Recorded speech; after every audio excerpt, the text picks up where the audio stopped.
Hello and welcome back to the channel. Hope you're well. Thanks for joining me and all that. So, this week, I thought, being as everything's out, whilst I'm up next to the chickens, not laying enough eggs. Can't keep up with demand. But anyway, now I'm, whilst being as everything's out and about, I thought, I'll go, out the bloody wind a second. Oh, that's better. I thought I should go and do a bit of a grassland equipment tour. Just look at what we've got a bit, and then you can sort of see. I mean, some of them you'll see being worked, but others might not have been. So we'll do that. We'll have a look at that, and then go from there. And then at some point this winter, I'll perhaps do like trailers or more tankers and that sort of stuff. We'll split it into 2 or 3, just like I say, just travelling on about mowers and stuff for hours, am I then? But no, right. Let's go find a bit of equipment. So we'll start in the carving shed, where we've got the old mower parked. That's better. As you can see, a bit of an oil leak on its bed. The shaft broke on there last autumn. So like I say, we had 2 of them. We've made 2 into 1, and I do think it's on its way out steadily, because we've had it 20 years, and it was second hand when we brought it. But no, it's a good mower.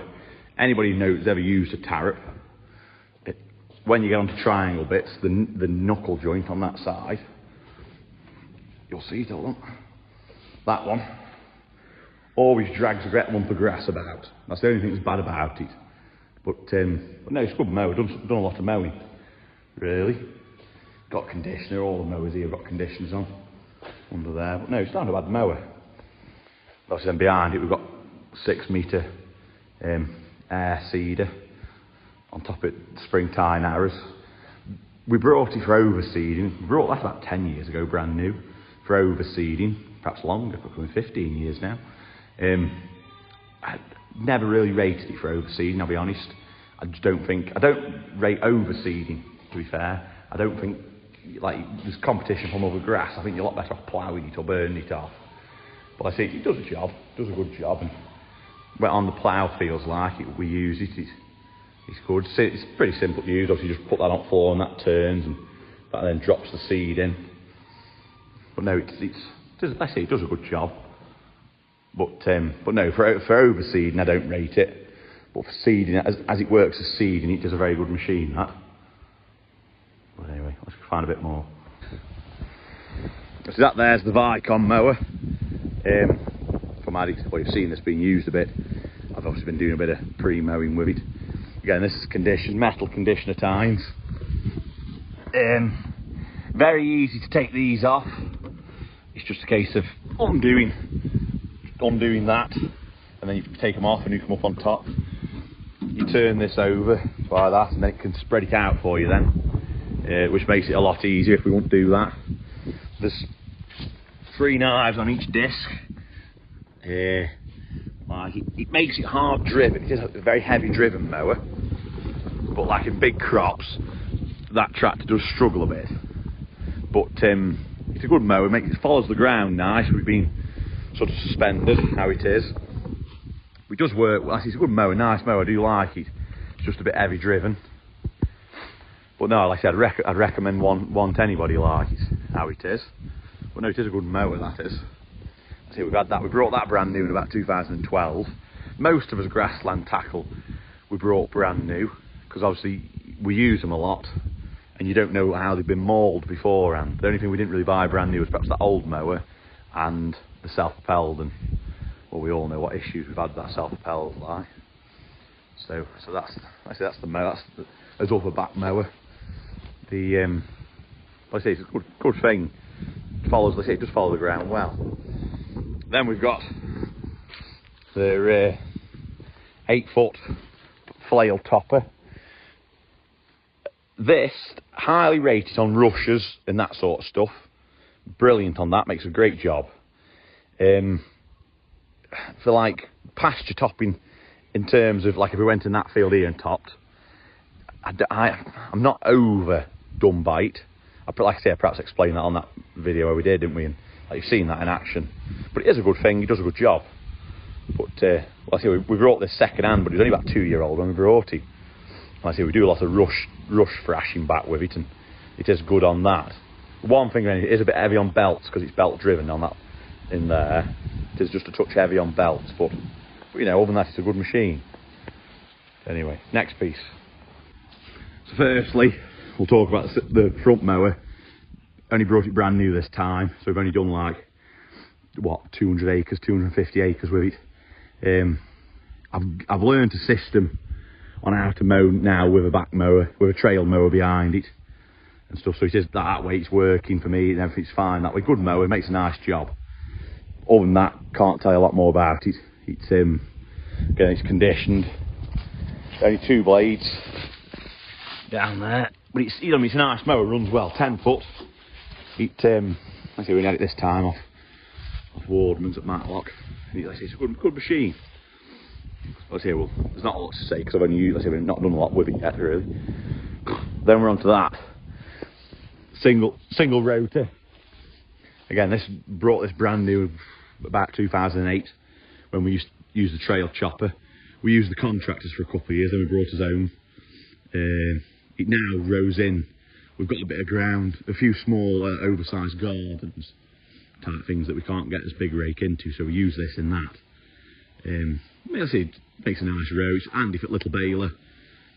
I say there's not much more to report on that. It doesn't really. It's not obsolete. It just doesn't get used as much as it did do because of, like, we're having the big rake now. The big rake does the majority of the rowing in. I see it's just there for when we're little baling or on these smaller pieces we can't get the big rake too. So then onto the big rake. This replaced a twin rotor Pottinger about 2000 and perhaps 2020 was it, something like that, perhaps after that 21. The Pottinger was one of them ones that mounted on your back arms, and well, we jingled along the road and it went and snapped on us, so we got rid of that pretty quick and brought this.